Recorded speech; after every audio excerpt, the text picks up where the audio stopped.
कोशिश हमारी यही, तोड़ेंगे मौन को और जारी रखेंगे संवाद।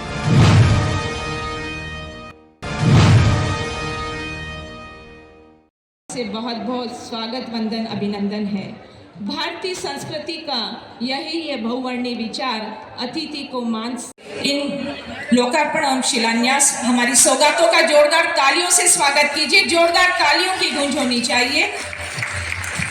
NH 539 टीकमगढ़ झांसी सड़क पर स्थित जामनी नदी, NH 43 एक्सटेंशन चांदिया घाट से कटनी बाईपास तक 2 लेन, शिलान्यास NH 43 गुलगंज बाईपास से बन्ना नदी तक 2 लेन सड़क उन्नयन, NH 43 बन्ना नदी से केन नदी तक 2 लेन, NH 543 शहडोल से सागर टोला तक 2 लेन सड़क उन्नयन कार्य, NH 44 के अंतर्गत ललितपुर सागर लखनादोन खंड में सर्विस रोड का निर्माण।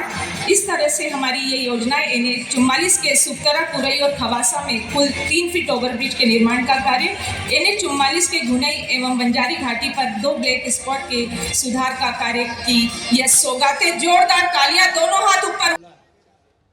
और मैं अटल जी को जब मिला था तो अटल जी ने मुझे कहा था कि अब तुमने शहर में तो बहुत फ्लाईओवर वगैरह बनाए, अब गांवों को जोड़ने वाली योजना तैयार करो।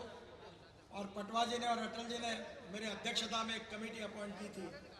3 महीने मैंने अध्ययन करके वाजपेयी जी को रिपोर्ट दिया था और 15 दिन के बाद राष्ट्रपति जी ने उस योजना का घोषणा की थी, जिस योजना का नाम था प्रधानमंत्री ग्राम सड़क योजना। हिंदुस्तान के 6.5 लाख गांवों में से करीब 3.5-4 लाख गांवों को मजबूत रोड से जोड़ने का काम हिंदुस्तान के इतिहास में किसी व्यक्ति ने किया है। उस नेता का नाम है अटल बिहारी वाजपेयी, जिनके कारण।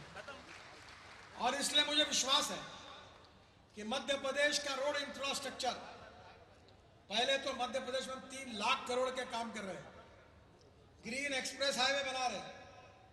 आपका जो उज्जैन का क्षेत्र है उसको एक मुंबई दिल्ली एक्सप्रेस हाईवे से जोड़ रहे हैं।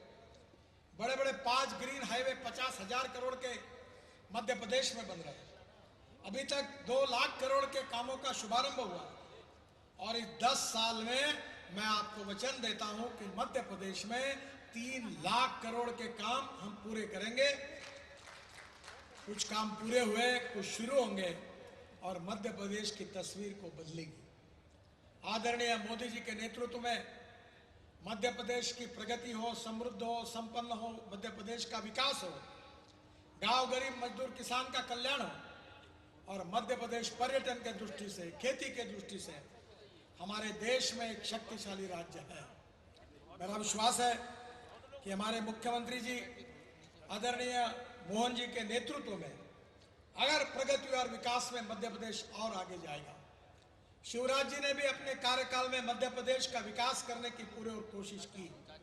मेरा विश्वास है कि यही मालिका, यही इतिहास को आगे लेकर मोहन यादव जी के नेतृत्व में मध्य प्रदेश ये हिंदुस्तान के पहले 3 प्रगतिशील राज्य में आएगा, ऐसा मेरा दृढ़ विश्वास है। और इस कार्य में भारत सरकार की ओर से, मेरे विभाग की ओर से जो भी उनको सहयोग लगेगा वो पूरा करने की कोशिश हम करेंगे, ये मैं उनको विश्वास दिलाना चाहता हूं।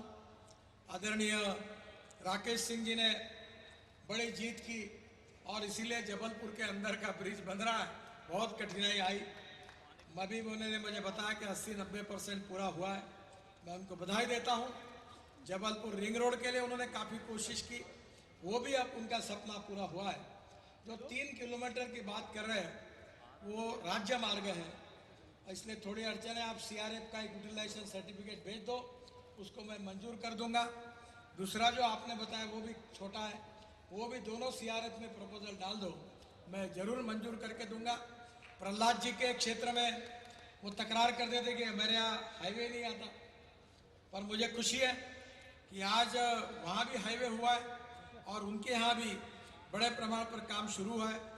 वीरेंद्र कुमार जी के क्षेत्र में भी उन्होंने जितनी बातें कही, कुलस्ते जी ने जितने बातें कही, वो पूरी करने का प्रयास हमने लगातार किया है और मेरा विश्वास है कि इन सब क्षेत्र के विकास के साथ समृद्धता और संपन्नता आएगी। मैं फिर से एक बार जबलपुर की जनता को बहुत बहुत बधाई देता हूं, अभिनंदन करता हूं और जबलपुर देश में विकसनशील शहरों में अगले पायदान पर आगे आएगा, ऐसा विश्वास व्यक्त करते हुए आप सबको बधाई देते हुए अपनी बात को समाप्त करता हूं। धन्यवाद, नमस्कार। कोशिश हमारी यही, तोड़ेंगे मौन को और जारी रखेंगे संवाद।